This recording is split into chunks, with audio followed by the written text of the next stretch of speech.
Hola, ¿cómo estás? Muy buenas noches. Pues de nueva cuenta, como cada jueves, visitándote y poder saludarte por medio de este video. Es un gusto para mí poder llegar hasta donde tú estás, en tu casa, y es un gusto para cada uno de los dirigentes que están cerca de ti, poderte ayudar y podernos acercar. Este tipo de grupos lo hicimos pensando en que muchas personas no podían venir a la congregación o algunas personas no podían venir a nuestra reunión de miércoles. Lo hicimos pensando en tu comodidad. Y como cada jueves a las 8 de la noche estamos presentes, listos para compartir una palabra que pueda edificar tu vida, una palabra que pueda cambiar los conceptos que tenemos de la iglesia, una palabra que pueda afirmar y revivir esos conceptos que tenemos. Quizás tú conoces o eres parte de nuestra congre, quizás es la primera vez que nos visitas, pero quiero establecer varios puntos, varios tópicos en el cual tu vida sea empezada a cimentarse en la fe en nuestro Señor Jesucristo. Hemos tenido un conflicto por mucho tiempo, el decir quién es Jesús, quién tiene la verdad, quién tiene la razón, y vemos miles de religiones o muchas religiones.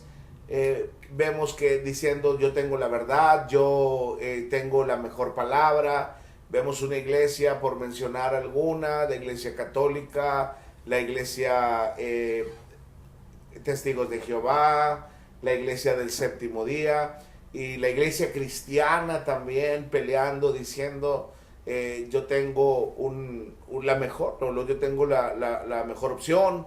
Y como que nos hacemos mercaderes de religión, empezamos a vender, a ver quién vende más milagros, a ver quién hace más prodigios. Pero, ¿qué era lo que estaba pensando Jesús? Cuando Jesús vino a la tierra, ¿cuál era su pensamiento? Pensamos a veces que vino para hacer milagros, y eso no es la verdad. Yo tengo un concepto en base a lo que es la verdad presente, que esa es una consecuencia, los milagros, de hacer la asignación. Jesús, como hijo de Dios, venía con una asignación específica. ¿Cuál era la asignación específica? Poder poner una plataforma o un cimiento correcto. Cuando Adán y Eva, que fueron los primeros hombres, ellos estaban conectados directamente con Dios. Ellos estaban unidos a Dios, y por causa de una mala decisión, di conmigo, una mala decisión. Ahora dilo más fuerte, una mala decisión. Exacto. Una mala decisión los llevó a cambiar la historia de sus generaciones. Vemos a un Adán que cambió la historia de lo que Dios tenía planeado. Ahora, ¿se le salió de control a Dios? No. Dios, en su misericordia o en su presciencia, dice el apóstol Pedro, que Dios en su presciencia, o sea, antes de conocer las cosas, Él ya había estipulado un pacto con su Hijo Jesucristo. ¿Por qué estipuló ese pacto con su Hijo Jesucristo? Porque sabía que cada uno de los seres humanos que iban a llegar iban a fallar. Por eso el pacto lo hizo con su Hijo. Entonces, si tú lees la Biblia, empieza a hablar, y siempre he dicho, no jurando por otro mayor, sino jurando por mí mismo. ¿Por qué hacía el pacto con él mismo? Porque el Padre, el Hijo y el Espíritu Santo son uno. Y el pacto que él estaba estableciendo desde antes de los tiempos, lo estaba haciendo con él mismo. Entonces llega Adán, entra a la película, y vemos cómo salió realidad. Falló por una mala decisión. Volvemos a repetir todos, por una mala decisión. ¿Sabes tú que las decisiones que tomamos hoy en día pueden marcar nuestra generación de una manera positiva, pero también de una manera negativa? Las decisiones que tú y yo tomamos nos llevan a poder tener consecuencias que nos van a agradar, pero también nos llevan a tener consecuencias que nos van a marcar de una manera desagradable. Vemos cómo Adán un día espera a su esposa o a su mujer Eva, y Eva le da de comer lo que todos es muy trillado, todos sabemos que Eva tomó el fruto y se lo dio a Adán, pero llega con Adán, le da el fruto y él no pensó en la consecuencia que iba a tener. Él estaba pensando en el amor de Dios. Él estaba pensando en la bondad de Dios. A veces como hijos de Dios no pensamos en la consecuencia que nos puede traer una desobediencia. Pensamos en el amor de Dios y decimos, bueno, me puedo equivocar y lo puedo hacer, al cabo Dios es bueno. Y esa palabra tan trillada, Dios es bueno, la usan la mayoría de las personas que no están haciendo las cosas correctamente, para poder justificar lo que están haciendo y poder decir, al cabo, Dios es bueno. Pero una mala decisión llevó a Adán a marcar toda la generación. ¿A qué llevó esto? Llevó a que Dios hiciera un pacto primero con Adán y luego lo hizo en el Edén, pero y luego hizo un pacto saliendo del Edén. Y así empezó a hacer pacto tras pacto. Luego hizo un pacto con Moisés, y luego hizo un pacto con Noé, y luego hizo un pacto con David. Y así empezamos a ver cómo Dios se fue manifestando al ser humano a través de los pactos, hasta que llegó el Cristo a través de Jesús. Ese hombre judío llamado Jesús, estaba depositado en él el Espíritu de Dios. Cristo, Dios mismo, estaba habitando en un cuerpo terrenal llamado Jesús.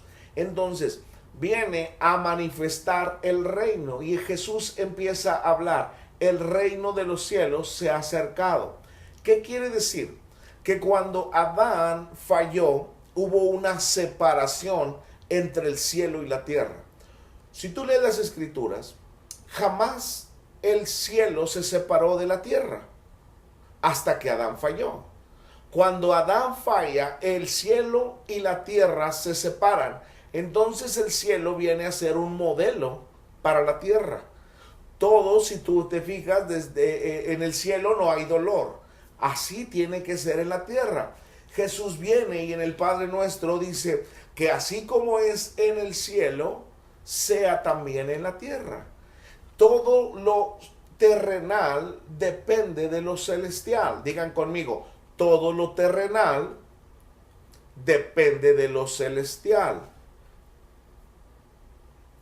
Tú y yo dependemos de las cosas celestiales. Las flores, las plantas dependen de las cosas celestiales.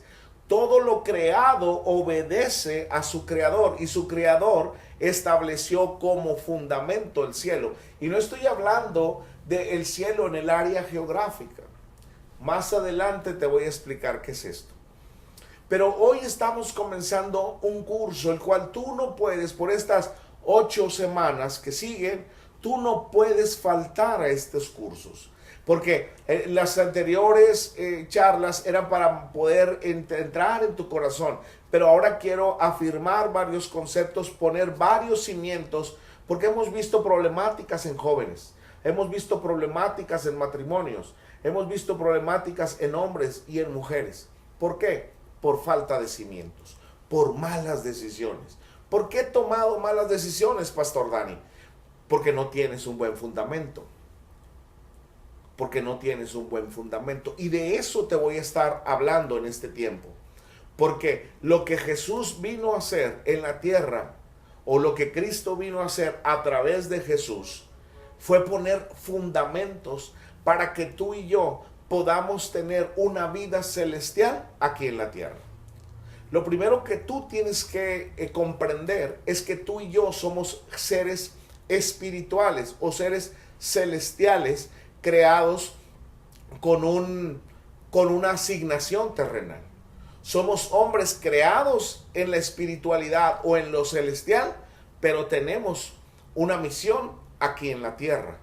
Cuando Dios creó al hombre, te creó a ti también, pero te mandó hace 20, 30 años, no sé cuántos años tengas, 40, te mandó en ese tiempo. ¿Por qué? ¿Porque se le antojó? No, porque tú estás listo y preparado para hacer una asignación aquí en la tierra.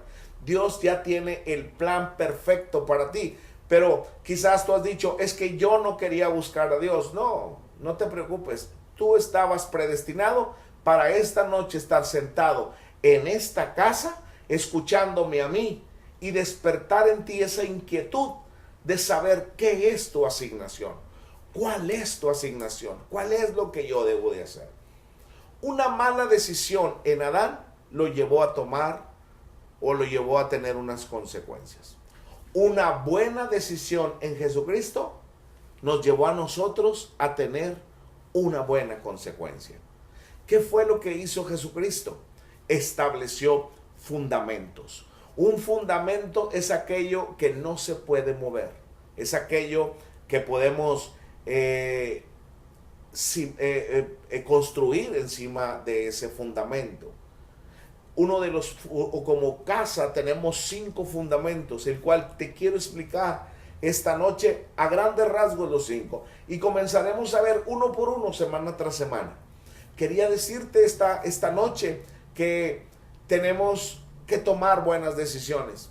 Nos hemos equivocado porque en nuestras decisiones metemos lo emocional. Cada vez que metemos lo emocional, entra el corazón. Quizás las decisiones que tú has tomado, las has tomado con el corazón. Pero aguas, la Biblia dice que el corazón es engañoso y perverso. Si yo tomo decisiones con el corazón, lo más seguro es que voy a tomar una mala decisión. ¿Tú crees que el día que Dios estaba tomando una decisión, la tomó en base a su emoción o en base a sus sentimientos? No, la tomó en base a su convicción. ¿Cómo puedo tomar yo una decisión esta noche? Una decisión la tomo en base a lo que yo conozco de Dios. Los 5 fundamentos como casa que tenemos, el número 1 es el perdón. Jesús vino a perdonarme todos mis pecados. Jesús vino a tener una relación estrecha conmigo a través del perdón. Solamente de esa manera puedo tener una relación con el Padre. Tú y yo estábamos apartados, por cuanto todos pecaron, están destituidos de la gloria de Dios. Pero también dice, pero grande es Dios en su misericordia que dio a su Hijo unigénito para que todo aquel que en él crea no se pierda, mas tenga vida eterna. Cada vez que tú y yo aceptamos a Jesús en nuestro corazón como Señor y Salvador, Él perdona todo el pecado que yo tenga, todo el pecado que he estado cometiendo, y no no nada más eso, sino que perdona también todo el pecado que tú vayas a cometer. ¿Cómo está eso, pastor? Más adelante en la siguiente clase lo vamos a empezar a ver. ¿Cuál es el segundo fundamento como casa? Jesús, a través de su cruz o a través de su muerte, nos da victoria sobre nuestra vieja naturaleza. ¿Qué es lo que no nos deja avanzar? Yo puedo llegar a un lugar y pedir perdón. Si acaso te ofendí, llegué y te ofendí. Y tú me puedes perdonar. Pero ¿por qué me ofendiste? Porque tienes una naturaleza. Esa naturaleza te llevó a ofenderme. Hay personas que no han cambiado la naturaleza y viven pidiendo perdón. Pero Jesús cambió esa naturaleza. ¿Cómo la cambio, pastor? Más adelante lo vamos a empezar a ver porque vamos a desmenuzar este tema. Tercer fundamento, la justicia de Dios está en mí. Todo lo que Jesús es a través de su muerte me lo hereda a mí. Todo lo que Él logró a través de su muerte, todo lo que ganó, dice a Él que somos herederos de Dios y coherederos juntamente con Cristo. ¿Qué es un coheredero? Coheredero es estar a la paz de Jesucristo, a la par. Es estar juntamente con Él. Dice, y nos sentó juntamente con Él en los lugares celestiales. ¿Qué quiere decir? Que te dio una posición justa por puro amor. Esas 3 cosas son fundamentos que Él nos dio. Pero faltan 2. Esos fundamentos los establecemos tú y yo. Porque esos fundamentos los puso Él, pero para que tú y yo hiciéramos algo. ¿Cuál es el siguiente fundamento? Ya vimos que hay perdón, hay victoria sobre la vieja naturaleza, hay justicia y ahora vemos autoridad. Él nos da la autoridad. Dijo, yo los mando que vayan y hagan discípulos. Dice, y cuando vean a un enfermo, oren por ellos y sanarán. Y si alguien les da de comer alguna cosa